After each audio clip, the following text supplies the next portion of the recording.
சரவண பவ. ஓம் முருகா போற்றி. என் அன்பு குழந்தையே, எனது மொழிகளுக்கு கீழ்ப்படிந்து நடப்பவன் நல்லவனோ கெட்டவனாக இருப்பினும் நாளடைவில் அவன் உயரிய தன்மையை பெற வைப்பது என்னுடைய கடமையாகிறது. அவனுக்கும் எனக்கும் இடையே பேதம் என்பது எதுவும் இல்லை. இப்போது அவன் பொறுப்பு முழுவதும் என்னிடமே உள்ளது. நம்பிக்கையுடன் என்னை பின்பற்றி நீ தொடர்ந்து வா.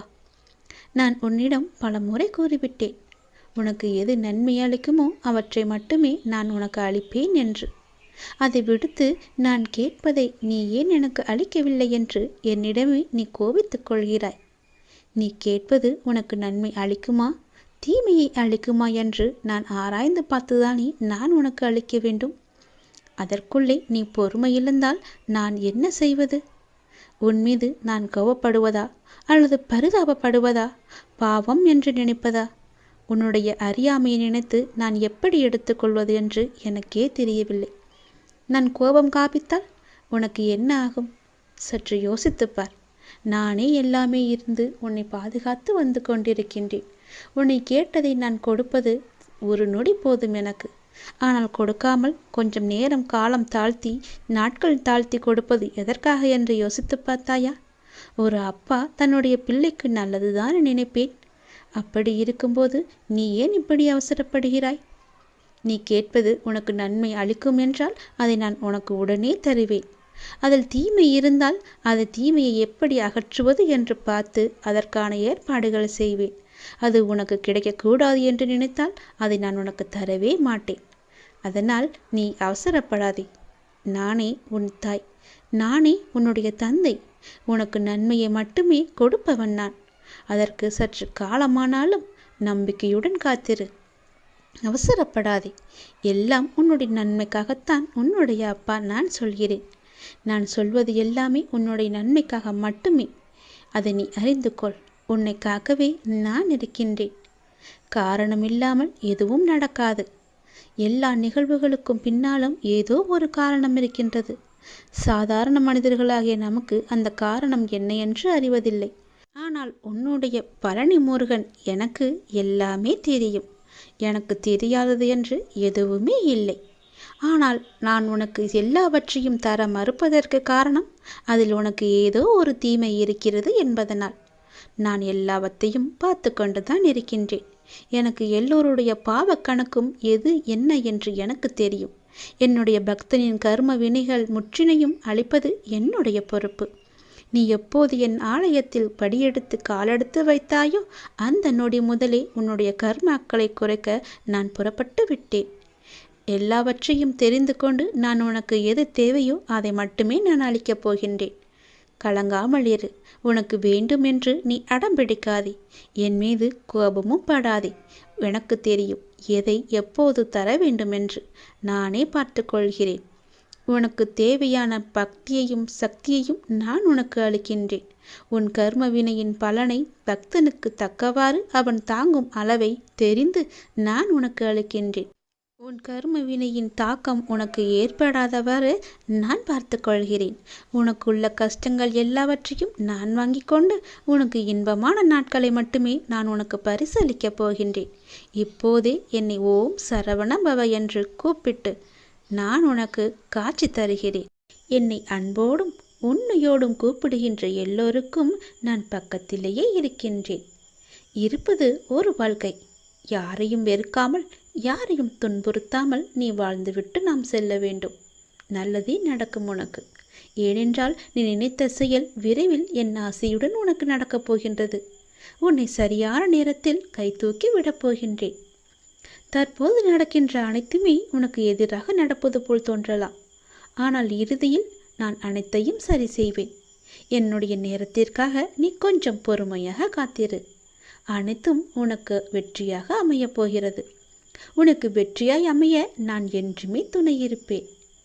சில நேரங்களில் நீ தனியாக நடக்க வேண்டும். ஏனென்றால் நீங்கள் கூட்டமாக நடக்கும்போது அந்த பாதையை நீ இழக்க எப்போதும் வாய்ப்பு இருக்கின்றது. அதை மறந்து விடாதே. கூட்டமாக நடக்கும்போது யாராவது ஒருவர் பின்னே தள்ளிவிடுவர், அல்லது முன்னே தள்ளிவிடுவர், அல்லது பக்கமாக தள்ளிவிடுவர். அதனால் நீ எப்பொழுதும் தனியாகவே நடக்க கற்றுக்கொள். எனவே நீங்கள் தனியாக நடந்து சென்றால் எதற்குமே வருத்தப்பட வேண்டாம். உனக்கு யாரும் துணை இல்லை என்றும் நீ கவலைப்பட வேண்டாம். உன் அருகிலும் உன் பக்கத்திலும் எல்லா புறமும் நான் உன் கூடவே வந்து கொண்டிருப்பேன். ஏனென்றால் நீங்கள் இலக்கை அடைய நான் விரும்புகின்றேன். அந்த கடவுள் விரும்புகின்றார். உன்னுடைய இலக்கு எது என்று அறிந்து நீ சென்று கொண்டிருக்கும் பாதை சரியான பாதையே. அது உனக்கு கிடைக்க வேண்டும் என்பதற்காகத்தான் நான் ஆசைப்படுகின்றேன். உன்னுடன் நான் இருக்கின்றேன் என்ற நம்பிக்கையோடு இரு. எல்லாமே உனக்கு நல்லதாகவே நடக்கும். நீ கொஞ்சம் அமைதியாயிரு. உன்னுடைய சோகம், உன்னுடைய கண்ணீர், உன்னுடைய மனவலி, உன் மனவேதனை அனைத்தையும் நான் அறிந்து வைத்திருக்கின்றேன். அதை எல்லாவற்றையும் நான் சரி செய்கிறேன். நீ கவலைப்படாதே. உனக்கான நிம்மதியை நான் நிச்சயம் தருவேன். நீ எல்லாவற்றையும் தேடி சென்ற காலமெல்லாம் விலகிவிட்டது. அனைத்துமே உன்னை தேடி உனது வருகைக்காக காத்திருக்கும் நேரம் இது. நீ அழைக்காமலேயே நான் உன்னை தேடி வருவேன். ஏனென்றால் நீ என்னுடைய பிரியமான குழந்தை. நீ எதை தேடி இத்தனை நாட்கள் அலைந்து திரிந்து கொண்டிருந்தாயோ அது உன்னை தேடி தானாகவே வரப்போகிறது. காத்திரு, பொறுமையாக இரு, அன்பாக இரு, பாசமாக இரு. உன்னை தேடி அது வந்து கொண்டிருக்கிறது. விரைவாகவே உன் கையில் கிடைக்கும். நான் சொல்கிறேன், மீண்டும் ஒரு முறை சொல்கிறேன், நீ எப்பொழுதும் தனியாகத்தான் நடக்க வேண்டும். எது செய்தாலும் தனியாகவே செய். அதுதான் உனக்கும் உன் வாழ்க்கைக்கும் நல்லது. உன் அப்பா நான் சொல்வது உன்னுடைய நன்மைக்காக மட்டுமே. தூங்காத இரவுகள் இருக்கலாம், ஆனால் விடியாத இரவும் இல்லை, முடியாத செயலுமே இல்லை. நிச்சயமாகவே நடக்கும் என்று நம்பு. வெற்றி நிச்சயமாகவே கிடைக்கும். எதற்குமே கலங்காதே. நீ வேண்டியது அனைத்துமே நிச்சயம் நிறைவேறும். நான் நிறைவேற்றி தருவேன். எல்லாமே எல்லாமே கூடிய விரைவிலேயே உன்னுடைய கஷ்டங்கள் எல்லாமே முடிவரும். அதுவரை உன் அப்பாவின் மேல் நம்பிக்கை வைத்து கொஞ்சம் பொறுமையாக இரு. உனக்கான நல்ல பலன் நிச்சயமாகவே உன்னை வந்து சேரும். துணிந்து நில். உனக்கு துணையாக என்றுமே நான் இருப்பேன். உனக்கு வருவதாக நினைக்கிற நன்மையும் தீமையும் நான் உன்னை சரிப்படுத்துவதாக வருகிறது என்பதை நீ உணர்ந்து கொள். உன்னை மேம்படுத்தவே மேற்கொண்டு வருகிறேன். உனது உணர்வு பக்தியாக மாறி என்னையே நீ குலதெய்வமாக வழிபடுவாய். எந்த நிலையிலும் நான் உன்னை கைவிட மாட்டேன் என்ற நம்பிக்கை உனக்குள் வேண்டும். என்ன கஷ்டமானாலும் என்ன, எல்லாமே என் அப்பாவையே சேரும் என்று எண்ணிக்கொள். உனக்கு நான் இருக்கிறேன். உன் வேதனை பலரை சிரிக்க வைக்கலாம். ஆனாலும் உன்னுடைய செருப்பு ஒருவரையுமே வேதனைப்படுத்தக்கூடாது என்பதை மட்டும் தெளிவாக அறிந்து கொள். பொறு. உன்னுடைய கவலைகளை எல்லாமே தூக்கி எறி. உன்னுடைய துன்பங்கள் எல்லாமே ஒரு முடிவுக்கு வந்துவிட்டன. ஒருவன் எவ்வளவுதான் நசுக்கப்பட்டு வேதனைப்பட்டவனாக இருப்பினும் இந்த ஆலயத்தில் கால் வைத்த உடனே அவன் மகிழ்ச்சியின் பாதையில் செல்வான். நிச்சயமாகவே அவனுடைய கர்மாக்களை முடிப்பது என்னுடைய பொறுப்பு. நீ விரும்பிய வாழ்க்கையை நான் உனக்கு கொடுக்கப் போகிறேன். நீ விரும்பிய வாழ்க்கையை நீ வாழ வைப்பேன். உன்னோடு நான் இருப்பதை அப்போதுதான் நீ முழுமையாக உணர்ந்து கொள்வாய். உணர்ந்து கொள்ளும் நேரமும் வரும். இனி எதற்குமே கலங்காதே. எந்த சூழ்நிலையிலுமே உன்னுடைய அப்பா நான் கைவிட மாட்டேன். நான் இருக்கிறேன் என்று நம்பு. என்னுடைய நாமத்தை நீ தினமும் 11 முறை சொல்லிக்கொண்டே இரு. தினமும் 11 முறை மட்டும் சொன்னால் போதும். சீக்கிரமாகவே உன் கண்ணுக்கு நான் புலப்படுவேன். நான் சொல்வது போல செய்துவிடு. என் நாமத்தை மறக்காமல் 11 முறை சொல்லிவிடு. எந்த நேரம் வேண்டுமானாலும் சொல்லலாம். எப்போது வேண்டுமானாலும் என்னை கூப்பிடலாம். நீ எப்போது என்னை கூப்பிடுவாய் என்றுதான் நான் காத்து கொண்டிருக்கிறேன். விரைவிலேயே உன்னுடைய அழைப்புக்காக நான் காத்திருக்கிறேன். உன்னுடைய அழைப்பை ஏற்று நான் உன் வீட்டிற்கு வரப்போகிறேன். எதற்காகவும் அஞ்சாதே. உன்னோடும் உன் குடும்பத்தோடும் உன் அப்பா இருக்கிறேன். இவ்வுலகில் இன்பமும் துன்பமும் நிலையற்றது. இன்றிருப்பது நாளை மாறிப்போகும். எனவே மனம் கலங்காமல் இரு. உன் அப்பா நான் உன்னை விட்டு மாறவே மாட்டேன். நீ இப்போது மனபாரத்தில் நீ இருந்து கொண்டிருக்கிறாய். உன் மனபாரத்தை நீ சுமக்க உனக்கு தெம்பே கிடையாது. உன் மனபாரத்தை எல்லாமே அந்த இறைவனிடம் ஒப்படைத்துவிடு. ஒப்படைத்துவிட்டு நீ நிம்மதியாக இருக்க பழகிக்கொள். நீ ஏன் வீணாக பாரத்தை சுமந்து கொண்டிருக்கிறாய்? உன்னால் தான் அவற்றை சுமக்க முடியவில்லையே. பிறகு எதற்காக உன் தலைமேல் வைத்து கொண்டு இருக்கிறாய்? அதை இறக்கி வைத்துதான் பாரே. உன் மனக்கவலையை எல்லாமே இறக்கி வைத்துவிடு. உன் மனக்கவலை எல்லாவற்றையுமே அந்த இறைவன் அறிவான் என்பதை நீ நம்ப வேண்டும். அவர் பார்த்து கொள்வார் என்ற நம்பிக்கை வேண்டும். எனக்கு என்ன கவலை, எனக்கு தான் என் அப்பா இருக்கிறாரே என்று நீ நம்ப வேண்டும். தைரியமாக இருக்க வேண்டும். ஏன் அவ்வாறு நீ செய்ய மாட்டேன் என்கிறாய்? என் அப்பா எனக்கு செய்வார் என்ற நம்பிக்கை ஒரு பக்கத்தில் இருந்தாலும் இன்னொரு பக்கத்தில் செய்வாரா மாட்டாரா என்ற சிறு அவநம்பிக்கையும் உன் மனதில் இருக்கிறது. அந்த குழப்பத்தை நீ விடுத்துவிடு. அந்த குழப்பத்தை எல்லாமே நீ விட்டுவிடு. அப்படி ஒரு சிறிது அளவு கூட நம்பிக்கை இருக்க வேண்டாம். அவன் நம்பிக்கை உன் மனதில் இருக்கவே வேண்டாம். நான் பார்த்து கொள்கிறேன். உன் அப்பாவுக்கு தெரியாதா? உன்னை படைத்த அந்த இறைவனுக்கு தெரியாதா? நீ எப்படியெல்லாம் பாரத்தை சுமப்பாய், எவ்வளவு பாரத்தை சுமப்பாய் என்று அந்த படைத்த இறைவனுக்கு தெரியாதா? இறைவன் தெரிந்துதான் கொடுக்கிறான் என்றால் அதில் உனக்கு நன்மை இருக்கும். உன்னால் தாங்க முடிய அளவுக்கு தான் இறைவன் உனக்கு கொடுப்பார். அதை நீ முதலில் தெரிந்து கொள். உனக்கானதை நிச்சயமாகவே நீ அடைவாய். என் மீது உனக்கு நம்பிக்கை இருக்கிறது என்றால் உன் மனபாரத்தை எல்லாமே இறக்கி வைத்துவிடு. வீணாக தூக்கி கொண்டு நீ அலையாதே. உனக்கானதை நிச்சயமாகவே அடையும்படி நான் செய்கிறேன். நடக்கும் நிகழ்வுகளிலிருந்து உடைந்து போகாதே. இதிலிருந்து நீ எப்படி கடந்து வர வேண்டும் என்று யோசி. முடியவில்லை என்றால் என் ஆலயத்திற்கு வந்து என் நாமத்தை உச்சரித்து கொண்டிரு. 108 முறை உச்சரி. உன் கவலை எல்லாமே போகிவிடும். நீ கடந்து வர சக்தியை நான் உனக்கு தருகிறேன். நிச்சயமாகவே முன்னேறுவாய் என்பதை நான் உனக்கு சொல்கிறேன். அந்த 108 முறை என் ஆலயத்தில் வந்து என் நாமத்தை நீ உச்சரித்துவிட்டு பிறகு போய்ப்பார். உனக்கு முன்னேற்ற பாதை தானாகவே அமைந்துவிடும். நானே உனக்கு அமைத்தும் தருகிறேன். என் வார்த்தையை நம்பு. நான் உனக்கு கொடுக்க ஆரம்பித்து விட்டால் பெற்றுக்கொள்ள உனக்கு 2 கைகள் போதாது. நான் அள்ளி அள்ளி கொடுப்பேன். நீ சீக்கிரமாகவே என் ஆலயத்திற்கு வா. வந்து என்னுடைய நாமத்தை 108 முறை உச்சரித்து விட்டு போ. மனதில் எந்த சஞ்சலமும் இல்லாமல் என் பெயரை நீ உச்சரிக்க வேண்டும். 108 முறை. நீ மறந்து விடாதே. நாம் எல்லோருமே தவறு செய்கின்றோம் தான். ஏதோ விதத்தில் தெரிந்தும் செய்கிறோம், தெரியாமலும் செய்கிறோம். அறிந்து செய்வதுதான் பெரும் பாவம். அறியாமல் செய்வது கூட பாவத்தில் ஏற்றுக்கொள்ளப்படாது. தவறு செய்வது எளிது. ஆனால் அதை திருத்திக் கொள்வது, திருத்தி அதே பெயருடன் நல்ல பெயருடன் வாழ்வது என்பது மிகவுமே கடினம். தவறு செய்ய ஒரு நிமிடமே போதுமானதாக இருக்கிறது. அதனுடைய விளைவை அனுபவிக்கத்தான் வாழ்நாள் முழுவதும் நமக்கு தேவையாய் இருக்கின்றது. உண்மையான அன்பை காயப்படுத்துவதும் பொய்யான அன்பை விழுந்து விழுந்து கவனிப்பதும் தான் மனிதனின் மனம். நேசித்தவரை மீண்டும் மீண்டும் காயப்படுத்தி கொண்டே இருந்தால் ஒரு கட்டத்தில் அவரிடமிருந்து கண்ணீரும் வராது, சண்டையும் வராது. அன்புதான் வற்றி போகும். எந்த உறவாக இருந்தாலும் அதில் உண்மையான பாசம் இருந்தால் மட்டுமே நீங்கள் நினைத்தாலும் உங்களை விரும்பி வரும். நம் கோபங்களின் அர்த்தம் புரியாதவர்களுக்கு நம் பாசத்தின் ஆழமும் புரியாது. அவரிடம் கோபத்தை காட்டுவதும் வீண்தான், அன்பை காட்டுவதும் வீண்தான். படித்தவர், கோபமானவர், புத்திசாலி, அடக்கமானவர், ஒழுக்கமானவர், வீரர், கொடையாளி என்று மற்றவர்களால் உங்கள் மீது உருவாக்கப்படும் அடையாளங்கள் நீங்கள் ஒன்றும் செய்ய முடியாது. அந்த அடையாளங்களை நம்மால் மாற்றவும் முடியாது. ஆனால் அந்த அடையாளத்திற்குள் உங்களுடைய வாழ்க்கையும் நீங்களும் சிக்கிக்கொண்டு விட்டது என உங்களின் உச்சக்கட்ட வேதனைதான் அதில் இருக்கும். பிடித்ததை செய்தால்தான் அளவற்ற மகிழ்ச்சி. ஆனால் சிலவற்றை நாம் காலத்தின் கட்டாயத்தால் ஏற்றுக்கொண்டால் அதற்கு மகிழ்ச்சி கிடைப்பது தாமதமாக தான் ஆகும். மௌனத்தை விட சரியான தண்டனை இருக்க முடியாதல்லவா?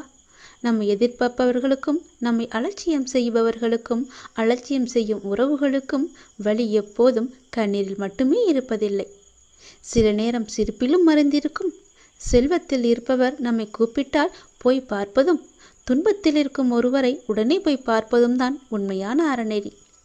4 பேருக்கு நாம் பயப்பட வேண்டும் என்று நினைப்பவர்களை விட நமக்கு யாரெல்லாம் பயன்படுவார்கள் என்று நினைப்பவர்கள்தான் இந்த உலகத்தில் அதிகம். சிந்தித்து பாருங்கள், சிந்தித்து செயல்படுங்கள். இறுதியாக பாதைகளில் தடைகள் இருந்தால் அதை தகர்த்துவிட்டு தான் செல்ல வேண்டும். அப்படி இல்லை, தவிர்த்துவிட்டு நாம் செல்லலாம், எறும்பை போல. ஆகவே எதிலும் விழிப்புணர்வுடன் இருந்து எது அவசியம் எது அவசியமற்றது என எல்லாவற்றையும் சிந்தித்து செயல்படுங்கள். அவசியமாகிறது மட்டும் என எல்லாத்தையுமே வசியமாக்குங்கள். உங்களுடனே எப்பொழுதும் உங்களுக்குள்ளவே வைத்துக் தவறு நம் கண்ணுக்கு தெரியாது. ஆனால் அடுத்தவர் செய்யும் தவறோ எல்லாவற்றிற்கும் முன்பாக நம் கண்ணுக்கு தெரிய வந்துவிடும். மற்றவர்களின் குறைகளை நாம் பொருட்படுத்தக்கூடாது. அவர்கள் உன் மீது சுமத்தும் குறைகளையும் நீ காதில் வாங்கி கொள்ளாதே. உன்மேல் தவறு இருப்பதாக உன்னுடைய மனசாட்சி சொன்னால் உன்னை நீயே சரி செய்து கொள். மற்றவர்களுக்காக இல்லாமல் உனக்கு நீ உண்மையாக இரு. உன் மனதின் சாட்சியாக இருப்பது உன்னுடைய அப்பா என நீ புரிந்து கொள். நிச்சயம் உனக்கு நல்லது மட்டுமே நடக்கும். உன் அப்பா உன்னுடைய மனசாட்சியாக உன்னுடனே இருப்பேன். நான் சொல்வதை செய்தால் அளவற்ற மகிழ்ச்சி கிடைக்கும். இல்லை, மகிழ்ச்சியை கூட தாமதமாக கிடைக்க வேண்டியிருக்கும். அதனால் நான் சொல்வது போலவே செய். நடந்ததை நினைத்து நீ வருந்தியது போதும்.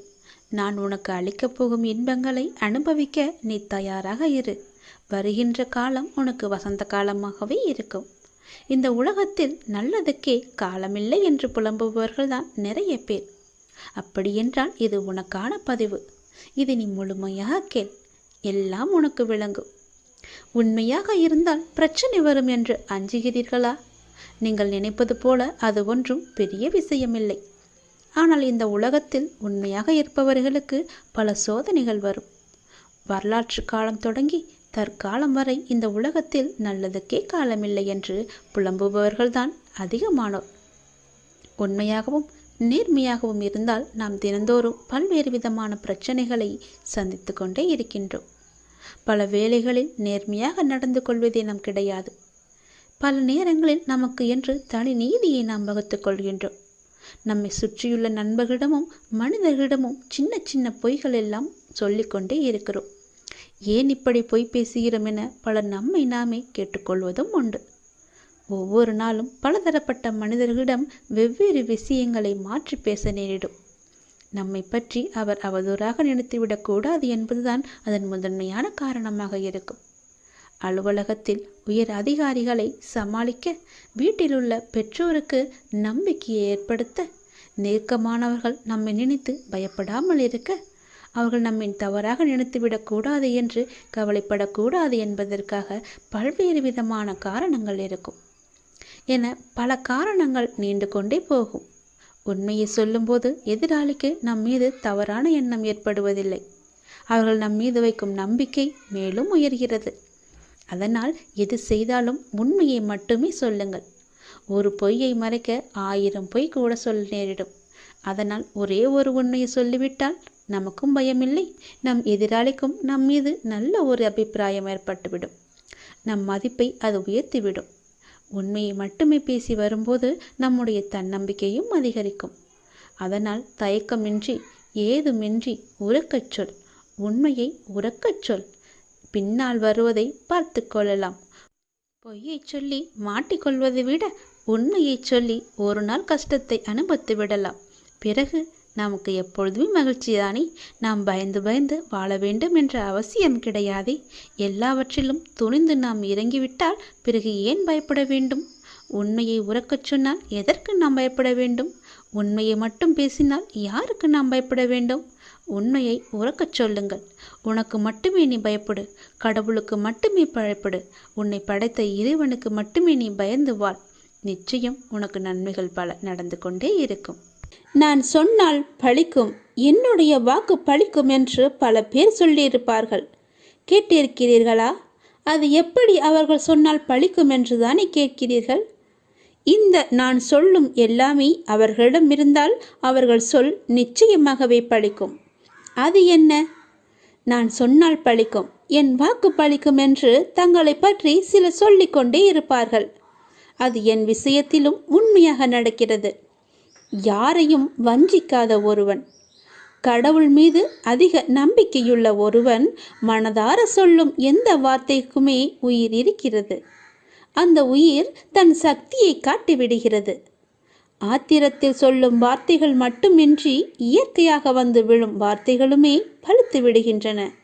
எல்லாவற்றிற்கும் காரணம் தெய்வ, அதாவது குரு நம்பிக்கைதான் காரணம். குருவின் மீது முழுமையாகவே நம்பிக்கை வைத்திருப்பவன், குரு மீது முழுமையான பக்தி வைத்திருப்பவன், அசைக்க முடியாத நம்பிக்கை, சொல்லப்போனால் முழுமையான குரு மீதான அடிமை என்று கூட சொல்லலாம். அவர்கள் சொல்லும் வார்த்தைகள்தான் பலிக்கும். ஏனென்றால் அவர்களுக்குள்ளே அந்த கடவுளே உயிராக இருக்கிறார். அவர்களுக்குள் இருந்து சொல்லும் வார்த்தைகள் எல்லாமே கடவுளுடைய சொல். அவர்கள் சொன்னால் நிச்சயமாகவே பலிக்கும். சில பேர் சொல்லிக் கொண்டே இருப்பார்கள், நான் சொன்னால் பலிக்கும், நான் சொன்னால் நடந்துவிடும் என்று. அவர்களுக்கு நான் சொன்ன இந்த அத்தனை நம்பிக்கையும் அத்தனை அறிகுறிகளும் இருக்கிறதா என்று பாருங்கள். சில பேர் ஏமாற்று பேர் வழிகளாக கூட இருக்கலாம். அவர்களை நம்பக்கூடாது. நிச்சயம் நடக்கும். நம்பிக்கைதான் காரணம். நம்பிக்கை மட்டும்தான் அவரை அந்த வழியில் செல்ல வைக்கிறது, அந்த வார்த்தையை பலிக்க வைக்கிறது. சவால் என்ற வார்த்தைக்குள்ளே தான் வாசல் என்ற வார்த்தை மறைந்திருக்கிறது. அது உனக்கு தெரியுமா? நீ யாரிடம் வேண்டுமானாலும் சவால் விட்டுக்கொள். அதிலிருந்து தான் உனக்கான வாசல் திறக்கும். நீ எதிர்கொள்ளும் சவால்களை தான் வாசலாக உனக்கு திறக்கின்றன. உன்னுடைய எதிர்காலத்தின் வாசல் அங்குதான் இருக்கிறது. தைரியமாக செல். உனக்கான வாசல் எப்பொழுதும் திறந்தே நான் வைத்திருக்கிறேன். நீ எப்போது வேண்டுமானாலும் அதற்குள்ளே நீ வரலாம். உனக்காக நான் அங்கு காத்து கொண்டிருக்கிறேன். நீ தைரியமாக என்னை நோக்கி வா.